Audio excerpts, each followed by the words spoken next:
नमस्कार भाई लोग, आप देख रहे हैं बिहारी सोच 24। आज हम बात करेंगे बिहार की राजमाता माननीय श्रीमती राबड़ी देवी जी के बारे में।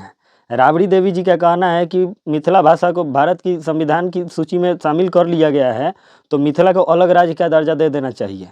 तो पहले हम आप लोगों को उनका बयान सुनाते हैं, फिर हम अपनी प्रतिक्रिया देंगे। तो बधाई दे रहे थे, मैथिली भाषा शामिल हुआ है।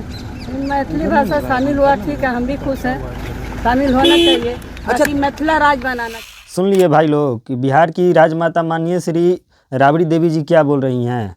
बिहार की राजमाता होकर बिहार को बांटने की बात कर रही हैं कि किसी तरह से बिहार को एक और टुकड़े में विभाजित कर दिया जाए।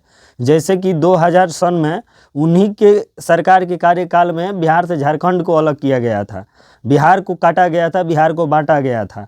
तो हमारा ये कहना गलत नहीं होगा कि राजद हमेशा तुष्टीकरण की राजनीति करती है।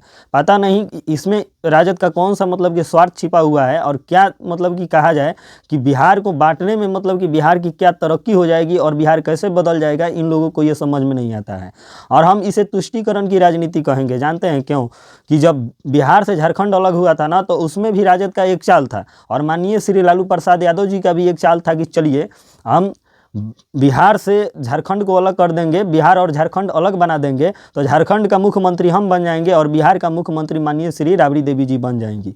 तो ये कहना गलत नहीं होगा वर्तमान समय में कि उनका सोच ये है कि बिहार को फिर एक और टुकड़े में विभाजित कर दिया जाए और मिथिला को अलग राज्य बना दिया जाए, ताकि मतलब कि उनका एक पुत्र बिहार का मतलब कि मुख्यमंत्री बन जाए और दूसरा पुत्र मिथिला का मुख्यमंत्री बन जाए। इसीलिए इस प्रकार की अनर्गल बातें माननीय श्री राजमाता जी, बिहार की राजमाता, जो राजमाता है वही बिहार को बांटने की बात कर रही हैं। और इस बात को हम लोग को समझना चाहिए कि जब बांटने की बात आती है तब राजद सामने आ जाती है। मतलब कि ये तुष्टीकरण की राजनीति है, और इस प्रकार की सोच को हम कतई सही नहीं कहते हैं, क्योंकि बांटने से मतलब कि विकास नहीं होता। अगर वास्तविक रूप से अगर ये लोग विकास किए होते, जो भी सरकार पिछले 30 वर्षों से बिहार में है या बिहार की सत्ता पे या बिहार की गद्दी पे बैठे हुए हैं कुंडली मार करके, अगर इन लोगों ने सभी क्षेत्रों में बराबर दृष्टिकोण से काम किए रहते, तो मिथिलावासी आज अपने लिए अलग राज्य का मांग नहीं करते। लेकिन इन लोगों ने बिहार में कोई काम किया ही नहीं है, और इसी का परिणाम है कि मिथिलावासी अलग अपना राज्य मांग रहे हैं। और हो सकता है भविष्य में ये लोग जिला बाई जिला अलग राज्य का मतलब कि प्रत्येक जिला को अलग अलग राज्य में विभाजित कर दें, सिर्फ अपने स्वार्थ के लिए और अपने तुष्टीकरण के राजनीति के लिए।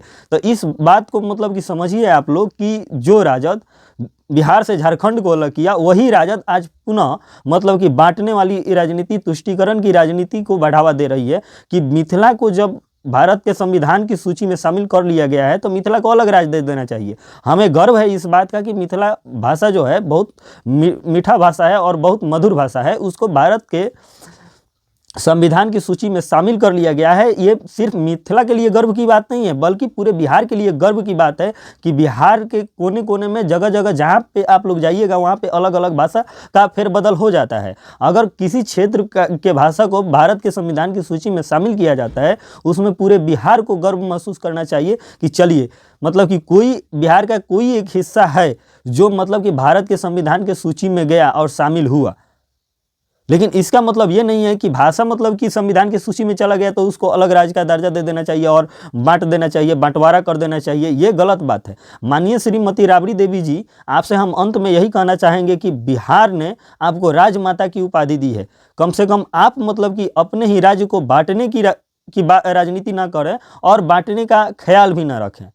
आप राजमाता हैं, लोग आपको राजमाता कहते हैं, हम नहीं मानते हैं कि आप राजमाता हैं। ठीक है, इस तरह से बात करने वाला व्यक्ति कोई मतलब कि राजमाता हो ही नहीं सकती हैं।